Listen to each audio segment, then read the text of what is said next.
Assalamualaikum warahmatullahi wabarakatuh. Saya Fadila Mulyasari dengan NIM F1S12501 di kelas R003 angkatan 2025, Prodi Sistem Informasi, Fakultas Sains dan Teknologi. Di sini saya akan membuat video praktikum untuk nilai UAS. Ada dua praktikum. Yang pertama itu terkait performance monitor di Windows, lalu yang kedua itu penggunaan terminal di Linux. Langsung saja, di sini kita menggunakan tool Performance Monitor, yaitu salah satu tool di Windows untuk memonitoring RAM atau memori.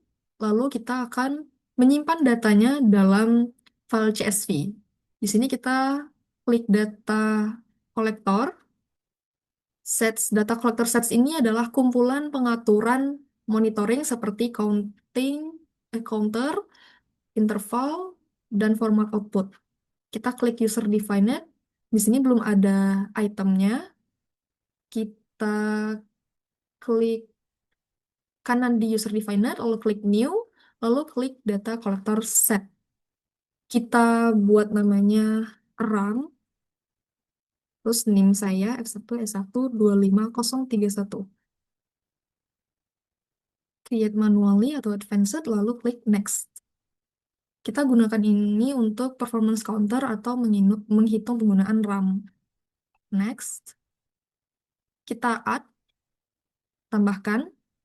Di sini yang mau kita hitung adalah memori. Kita cari memori di list ini, India.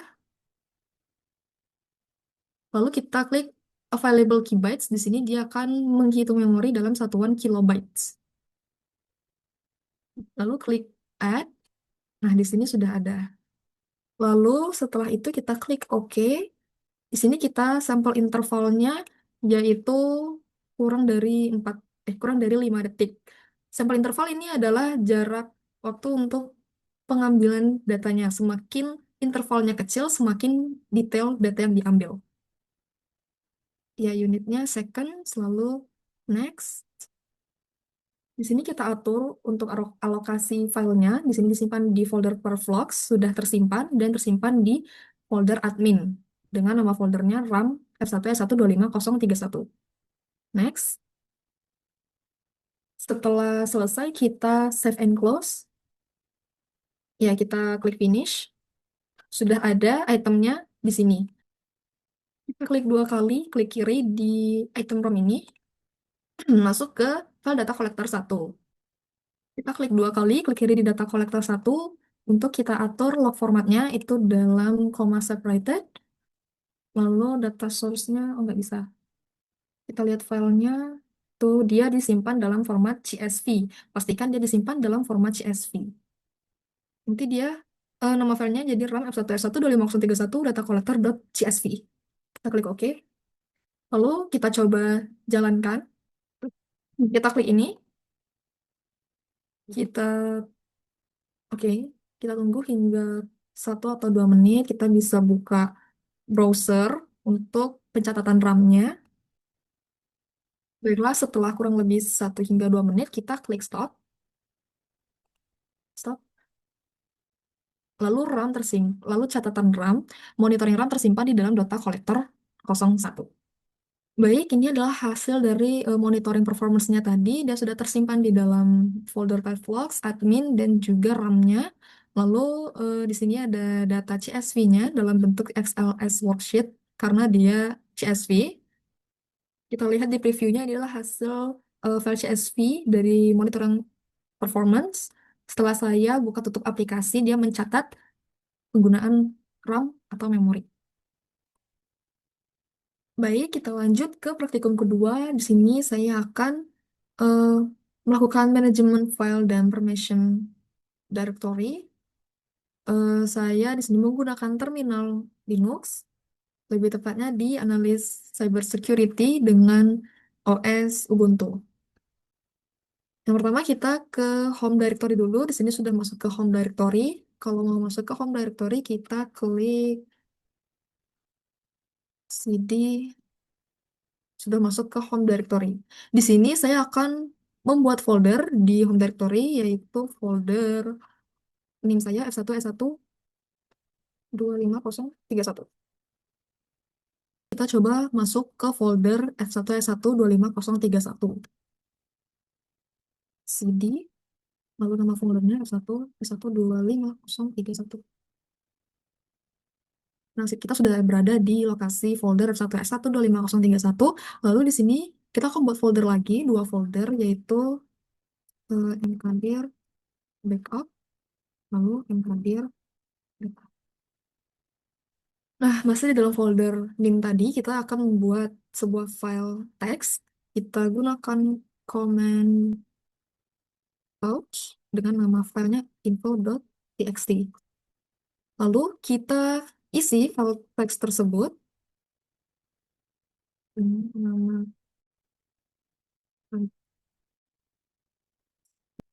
lalu ini 1 25031. Nah, di lokasinya di file info.txt.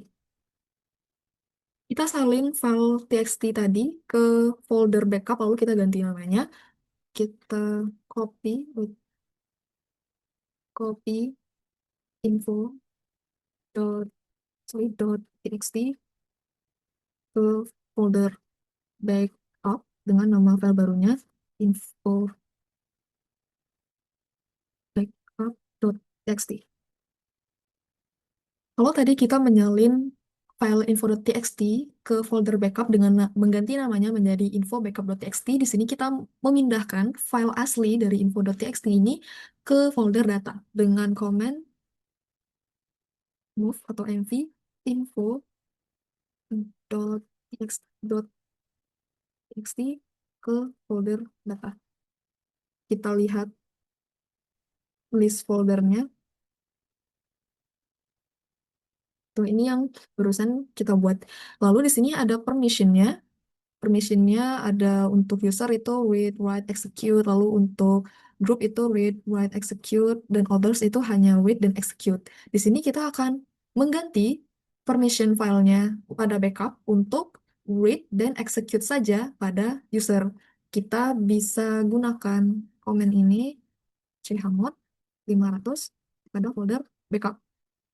5 ini adalah total dari 4 ditambah 1. Jadi kalau read itu totalnya 4, lalu kalau write itu totalnya 2, kalau execute itu 1. Karena dia hanya read dan execute saja, berarti dia 4 untuk read dan 1 untuk execute, maka 4 tambah 1 sama dengan 5 untuk user. Tapi kalau 0 ini adalah untuk group dan others, berarti mereka tidak punya permission sama sekali, hanya user saja. Kita lihat lagi, sudah berubah. Di sini kita akan mengubah permission file pada info.txt di dalam folder data. Kita ubah dia dengan command chmod 600 data info.txt. 600 ini berarti saya ingin mengubah permissionnya menjadi read dan write. Karena write itu 2, jadi dan read itu 4, jadi 4 tambah 2 itu 6. Baiklah, di sini kita akan lihat struktur foldernya di F1E1 25031 dengan command -rla. Ini dia struktur data yang barusan kita buat. Sudah ada permission yang sudah kita ubah tadi untuk backup, lalu data pada folder data itu dia tetap karena kita hanya mengubah permissionnya pada info txt tadi. Itu ada hanya read dan write saja. Baiklah, sekian video praktikum saya untuk pemenuhan nilai UAS.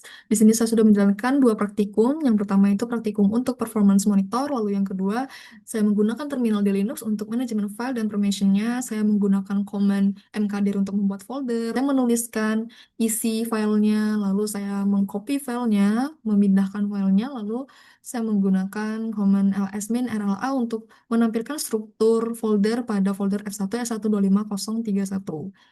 Di sini saya mau coba untuk membuka atau menampilkan isi file dari info.txt.